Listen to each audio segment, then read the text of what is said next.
अस्सलाम वालेकुम वरहमतुल्लाहि वबरकातुहू। मेरा नाम मोहम्मद अली कुरैशी है और वेलकम करता हूँ आपको अपनी एक न्यू वीडियो में। आज की इस वीडियो में हम फ़िज़िक्स का एक बहुत ही बुनियादी कॉन्सेप्ट डिस्प्लेसमेंट और डिस्टेंस समझेंगे और इनमें क्या फ़र्क होता है ये भी देखेंगे। तो वीडियो स्टार्ट करते हैं।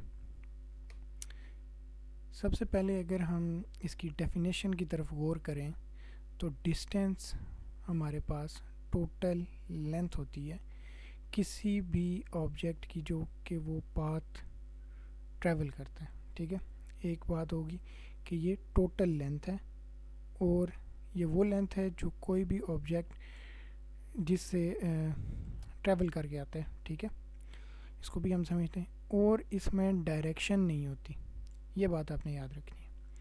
अच्छा, एग्जांपल ले लेते हैं हम। फॉर एग्ज़ाम्पल हमारे पास ये ए पॉइंट है, इसको ऐसे यहाँ से एक पॉइंट बी तक एक ऑब्जेक्ट गया है। ऑब्जेक्ट से मुराद आप कुछ भी ले सकते हैं, पर्सन हो सकता है, कोई गाड़ी हो सकती है, बाइक हो सकता है, बाईसाइकिल हो सकती है, कुछ भी। तो कोई भी पार्टिकल है जो कि ए पॉइंट से बी तक गया है, पार्टिकल है, ऑब्जेक्ट है सॉरी। तो कोई भी ऑब्जेक्ट ए पॉइंट से बी पॉइंट पर गया है और उसने एक पाथ फॉलो की है। ठीक है, एक लेंथ जो है वो फॉलो की है। ये जो टोटल लेंथ होगी ए से बी तक, ठीक है, ये हमारे पास कहलाएगा डिस्टेंस। अब इसमें डायरेक्शन नहीं है कोई, यहाँ पर इस फिगर में आपको कोई इन्फॉर्मेशन नहीं मिल रही कि ये ऑब्जेक्ट ए से बी की तरफ जा रहा है या बी से ए की तरफ जा रहे हैं। तो इसमें हम लोग जो हैं वो टोटल लेंथ लेते हैं और उसमें डायरेक्शन नहीं लेते, तो इसको हम कहते हैं डिस्टेंस। ठीक हो गया। अच्छा, अब जब हमारे पास डायरेक्शन नहीं होती किसी चीज़ की तो वो क्वांटिटी हमने फ़िज़िक्स में पढ़ा है, वो क्वांटिटी कहलाती है स्केलर क्वांटिटी।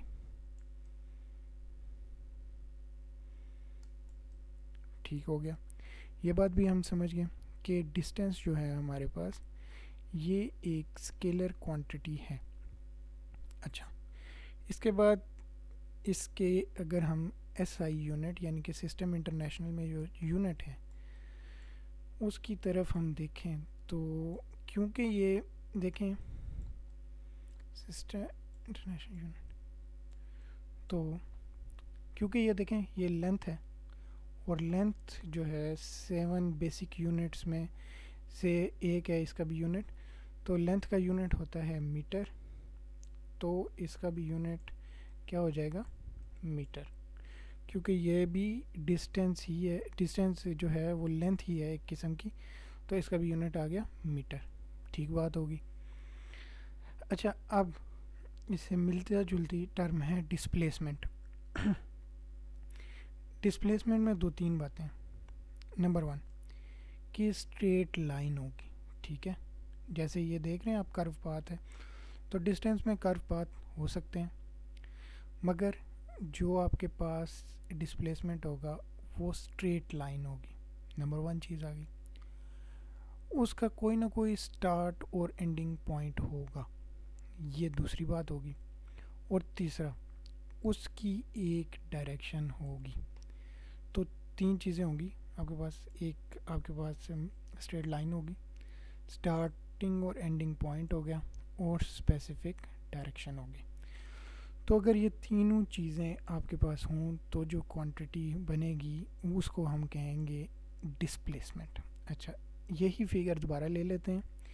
तो अगर ए से बी तक मैं एक लाइन ड्रा करूं और यहाँ पर मैं ऐसे एरो भी लगा दूं, तो यानी कि ये एरो शो कर रहा है कि ए से बी की तरफ कोई ऑब्जेक्ट मूव किया है, तो हमारे पास ये जो लाइन है ये वाली नई ए से बी की तरफ, ये डिस्प्लेसमेंट कहलाएगी। ठीक है, अब देखें ये एक तो स्ट्रेट है, दूसरी ए से बी पर ख़त्म हो रही है, तीसरा इसकी डायरेक्शन है, तो ये आपके पास डिस्प्लेसमेंट है।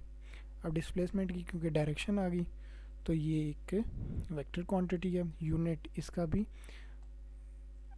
ऐसा यूनिट इसका भी मीटर है। ठीक हो गया ये बात।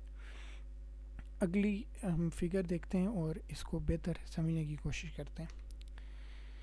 यहाँ पर इस फिगर में एक ये भाई साहब हैं जो कि साइकिल पे बैठे हुए हैं, ठीक है। अच्छा, ये भाई साहब की जो ये वाली पोजीशन है इसको हम कह देते हैं ए, और इस पोजीशन को हम कह देते हैं बी। अब देखें ये दरमियान में कोई शॉर्टकट नहीं है, कोई रास्ता नहीं है, ठीक है, ये जस्ट वैसे ही एरो ऐसे शो हुआ है। तो अगर हम देखें तो ये भाई साहब जो हैं ये एक ये रेड कलर का जो पाथ है ये फॉलो करके ये बी पॉइंट तक आएंगे। अब ये डिपेंड नहीं करता कि ये कौन सा पाथ ले रहे हैं, ये ऐसे भी जाके ये कवर कर सकते हैं और ये यहाँ से आके ऐसे भी जाके भी कवर करें, या इसको पूरा राउंड करके यहाँ पर जाके ये कवर करें। तो ये हर जो ये सारा पाथ है, ये जब भी ऐसे पाथ को फॉलो करेंगे तो ये कहलाएगा आपके पास डिस्टेंस। अच्छा, ये बात क्लियर होगी।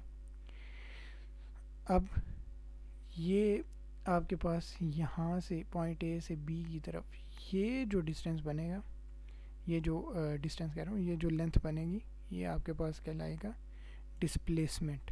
ठीक हो गया। तो डिस्प्लेसमेंट को हम कह सकते हैं कि ये शॉर्टेस्ट डिस्टेंस है बिटवीन ए टू बी। ठीक होगी बात। आई होप ये चीज़ें आपको समझ आ रही होंगी। अब एक हम एग्जांपल लेते हैं और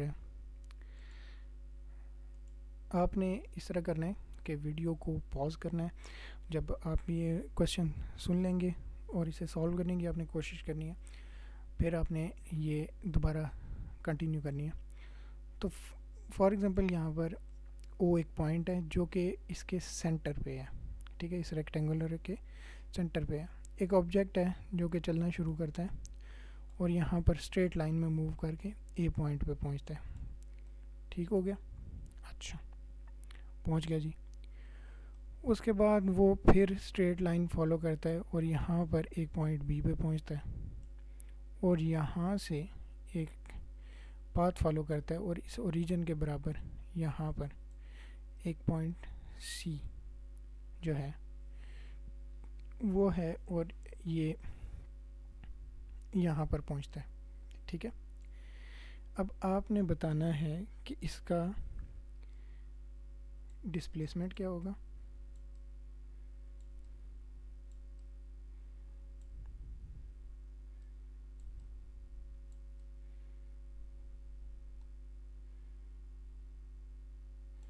ठीक हो गया। डिस्प्लेसमेंट आपने बताना है और आपने बताना है कि इसका डिस्टेंस क्या होगा।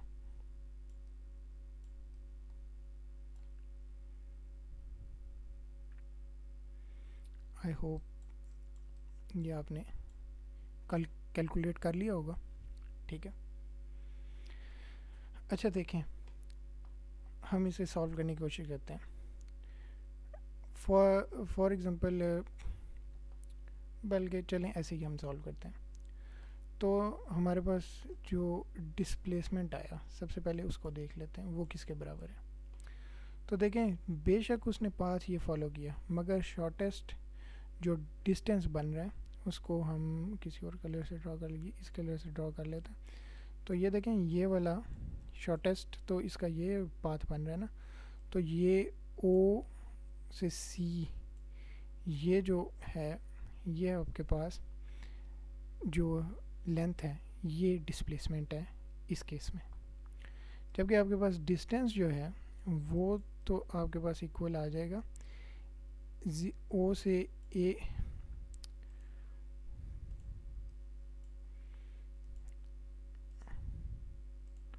आपके पास ओ से ए की तरफ गया है प्लस ए से बी की तरफ गया है और प्लस बी से सी की तरफ गया है। तो आप देख सकते हैं कि डिस्टेंस जो है वो इन तीनों लेंथ्स के सम के इक्वल है, जबकि जो डिस्प्लेसमेंट है वो शॉर्टेस्ट डिस्टेंस है और स्टार्टिंग से एंडिंग पॉइंट तक। तो आई होप ये कॉन्सेप्ट आपका बिल्कुल क्लियर हो गया होगा। अगर मज़ीद कोई कन्फ्यूजन है या इससे रिलेटेड कोई क्वेश्चन है तो आप कमेंट सेक्शन में पूछ सकते हैं। नेक्स्ट वीडियो में आपसे मिलता हूँ। अल्लाह हाफिज़।